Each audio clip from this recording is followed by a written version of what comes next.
কিন্তু প্রশ্ন এটাই, আজকে মমতা ব্যানার্জিকে প্রশ্ন করা হচ্ছে না কেন?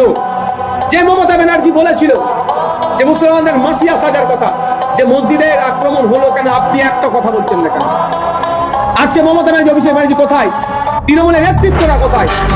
আজকে তো ভাঙলকে একটা মাত্র দিয়েছে, ভাঙল দিয়েছে, তাদের তো আমাদের দেয়নি। এখনো তো প্রায় 80টার মতো তৃণমূলের বিধায়ক, তারা কোথায়? তারা কেন গণতান্ত্রিক পক্ষের রাস্তায় নিয়ে এখনো প্রোটেস্ট করছে না? আমি জানতে চাই। কিন্তু আমরা চুপ থাকবো না, আমরা আইনত ভাবে এটা আমরা মোকাবেলা করবো।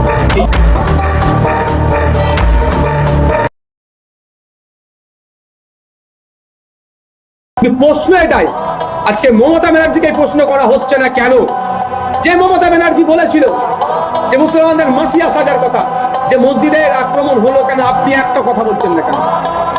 আজকে মমতা ব্যানার্জি, অভিষেক ব্যানার্জি কোথায়? তৃণমূলের নেতৃত্বরা কোথায়? আজকে তো ভাঙলকে একটা মাত্র দিয়েছে, ভাঙল দিয়েছে, তাদের তো আমাদের দেয়নি। এখনো তো প্রায় 80টার মতো তৃণমূলের বিধায়ক, তারা কোথায়? তারা কেন গণতান্ত্রিক পক্ষের রাস্তায় নিয়ে এখনো প্রোটেস্ট করছে না? আমি জানতে চাই। কিন্তু আমরা চুপ থাকবো না, আমরা আইনত ভাবে এটা আমরা মোকাবেলা করবো।